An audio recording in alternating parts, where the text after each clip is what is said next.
Gisulti na ni Jesus nga ang kalibutan matapos gyud.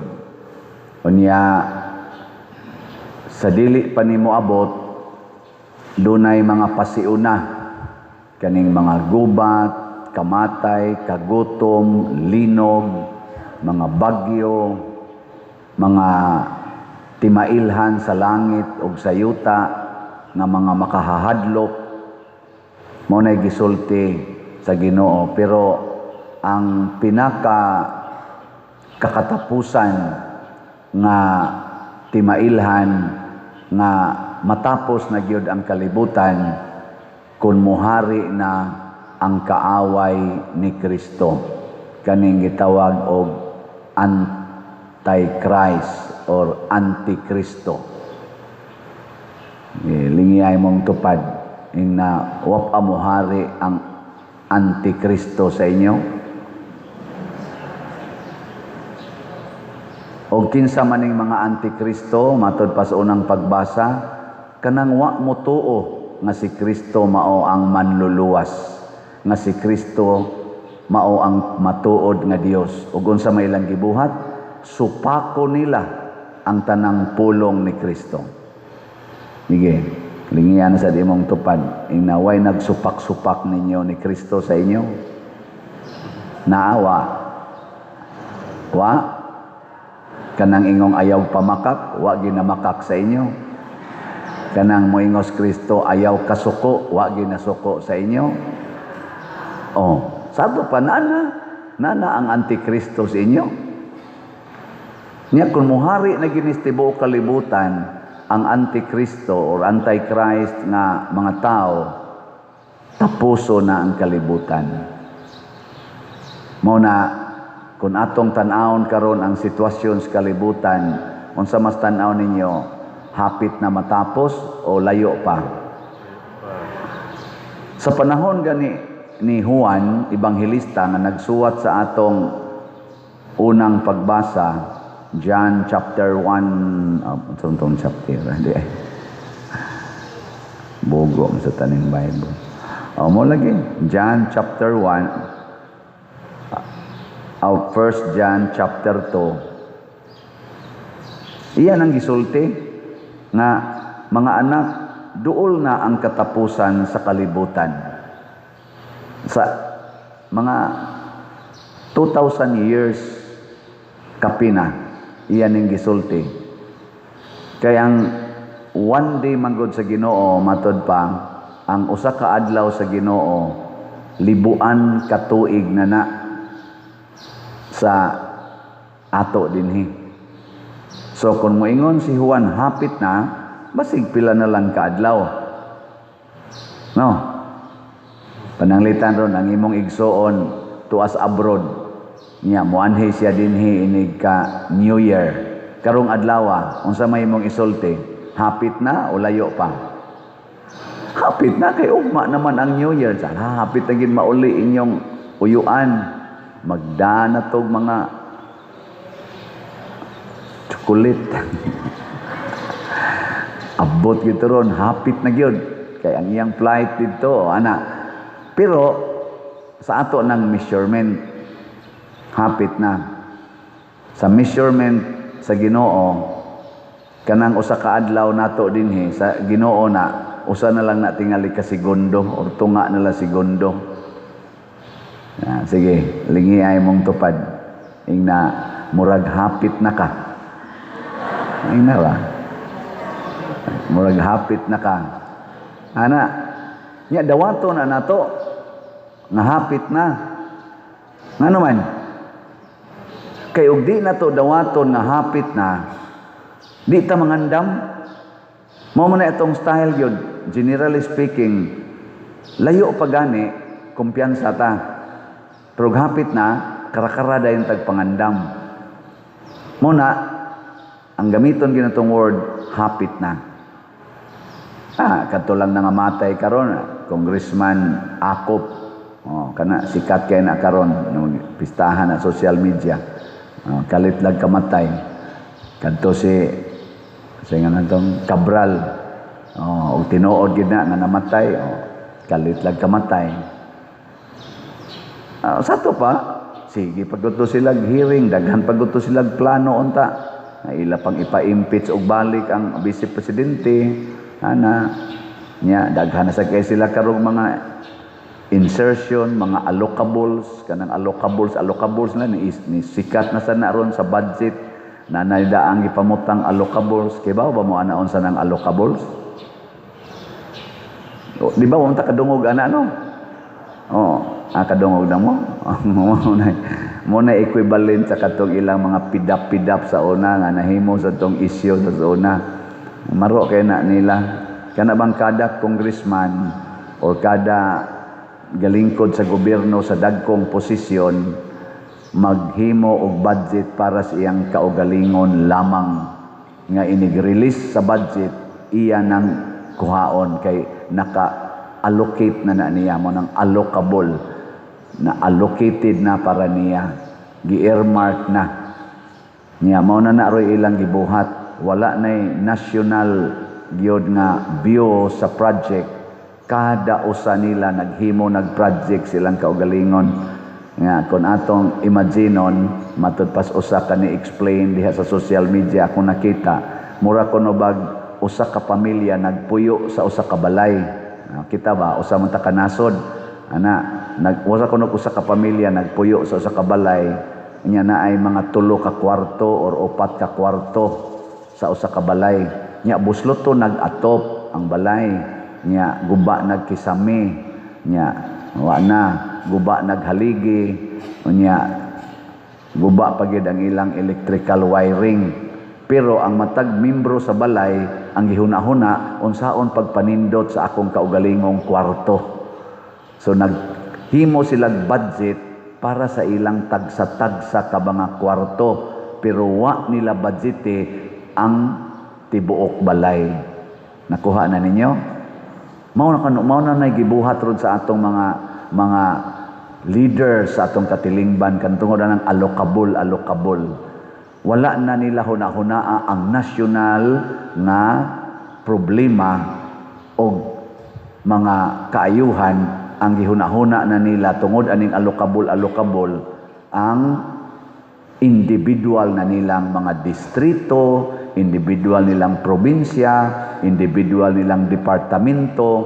bahala nang nagkakunik ba na uwa basta masigurong ako. Pero din sa atong parokya ba? Nama mo diha. Nya guba na kay ning atong kisami. Unsa may atong giayo? Ang inyong lingkuranan nga individual o ang kisami? Lagyo na to tibok kisami. Sa una na nagbitay naman to diha. Sige tagpanindot-nindot diha sa atong mga area dito, area diri. Nya igtanaw na to tibok simbahan. Ilang kon yung tutuki. Nakita bitaw to ninyo? Dito sa atong kumbinto mao gyapon. Diri giayo nya ang tibuok kusina buslutog ato.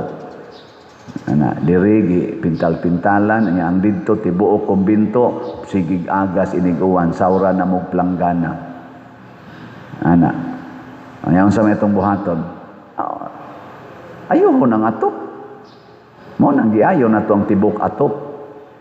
So, ang point dinhi na dili na unta ta maghuna-huna sa atong tagsa-tagsa kakaugalingon. Ang atong huna-hunaon ang katilingban kay mauna ang lawas ni Kristo. Mauna ang tibuok lawas ni Kristo. Mutuo unta ta nga ako, ikaw, sila, kitang tanan usarata ka lawas. Matud pang San Pablo, usa ka lawas nga dunay daghang bahin. Ako kabahin ninyo, ikaw kabahin nako, kanang imong tupad kabahin na nimo. Sige, lingay imong tupad ina kabahin ko sa imong bana. Ingna ba? Or kung laki na, kabahin ko sa imong asawa. Kay usahay manggod igihan kay tas tanan. Sumago din unsa man ang sige na kugwali dinhi. Nganong kanang karsada parkingan manimo sa imong sakyanan? Kanang karsada ba unsa man na siya?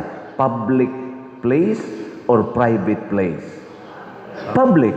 So make public place a public place. Dili imong private place. Nganong anha man ka magparking diha? Uy. Nganong anha man ka maninda sa karsada? Mao din ay tindahanan ang karsada o agianan? Kanang sidewalk sa karsada gitawag mo nag sidewalk. Tindahanan na o sidewalk? Nganong anha man ka maninda? Magbutang pa jud kag lamisa. Wa nay sidewalk. Wa na say karsada. Selfishness. Kanang sapa, unsa man ang sapa? Public use or private use? For public use, way tag-iyaan ang sapa. Nganong naa man kanipuyo sa daplin sa sapa? Unya ang imo pag yung mga hugaw, nagbuhi pag yung baboy, ang imo pag yung septic tank, anha pag yun mo ihog sa tubig nga nag-agay ay sa sapa. Kinsa may imong giguba? Ang public use. Wa ka maghuna-huna nga magdaghan kay mga tao nga makagamit ana for free. Tubig na nga free. Ihugas, ikaligo, ipanglaba. Unsaon paghugas, unsaon pagkaligo, unsaon pagpanglaba kung pulos na hugaw sa imong baboy ang imong giso diha.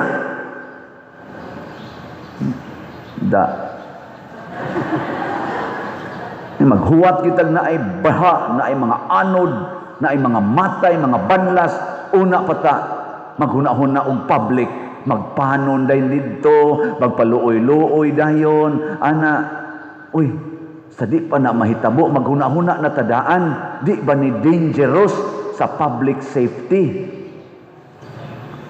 Kung mangawat ka sa public funds, ikaw nga tinugyanan, elected o appointed official sa gobyerno, mangawat ka sa kwartas gobyerno, unsa man na? Makaayo na sa publiko o makadaot? Kusga. Nga, nakadungog sila ana. Og di jud ka mo palit og slot. Unsa man kang klasiha sa maninimba online o territorial? Unsa man ka? Pro-Christ o anti-Christ? O di ka mo palit og slot ba? Kusga. Ngilingay imong tupad. Ingna ayaw itugot nga matapos ning tuiga nga di ka makapalit og slot. Nya maingon na siya, nakapalit naman ko last week. Ay karon ba? Katapusan maron manginding ta. Ana ba? Manginding ta kay basig inig ugma wa na. Di ba? Palit yung slot. Hoy, mamalit malag slot kung naanay na banlas nga mga balay, kung naanay gipang datugan sa balay kay gilinog, unya pa man kunuhay ta mo riak-riak. Unya naman mo ingon nga respetuhin ninyo basta nangamatay na. Pero buhi pa, yanohon malagpapriso ngadtos foreign court, ngadtos ICC, bisag tiguang na kaayo, former president pagyod.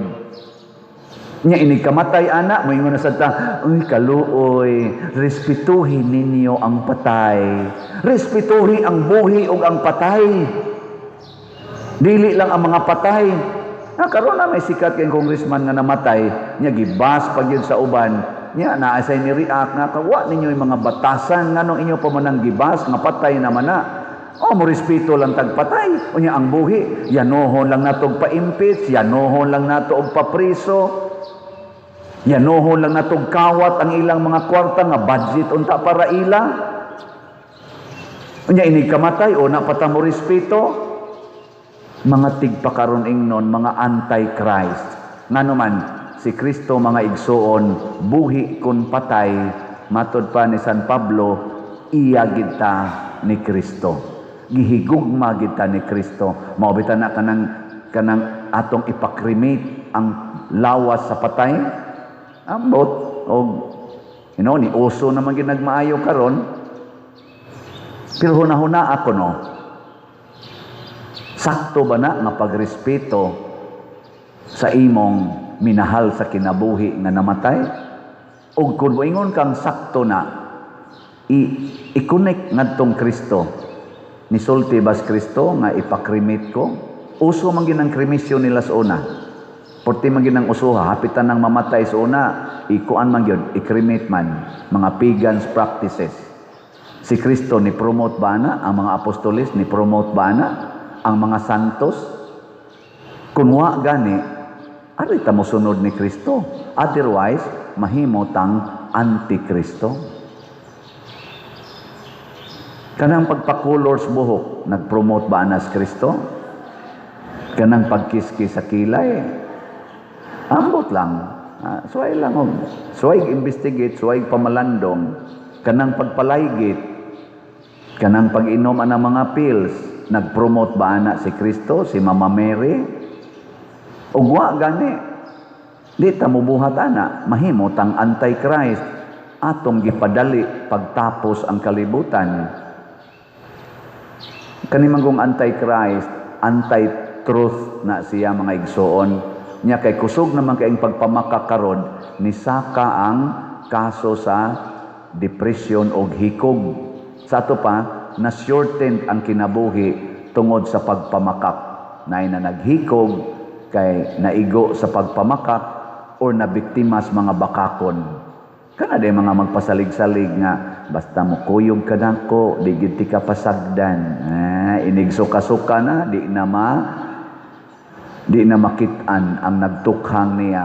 Nya unsa may gibuhat sa gitukhang nga wa nakakita, usahay maghikog, usahay mag-abortion, di patay. So, ang pagpamakak connected ginas kamatayon. Ayaw kabalaka, palutsa ni aton transaksyon, safety lagi ka, kami bahala nimo. Sa dihang nang gawas nagmaayo ang daghan kayong mga dokumento nga nagpinpoint nga nasakpa ng ilang korupsyon, mga hogyos pangpang, patay. No? Katapusang lingi sa imong tupad. Inig 2026, mamakak pa ka. Nakarong 2026 ba, mamakak pa ka. Angutan Nya mo ingon ganisa, di kapugnan oy. Na dayon, patay ka. Kay antichrist man na, kay si Kristo truth man, lies, antichrist na. Muna magpakatotoo na ta ha sa 2026. Pugna nato ang pagkatapos sa kalibutan, pinaagi sa pagpakigsuod, paghigugma ni Kristo ug sa atong isig katawo.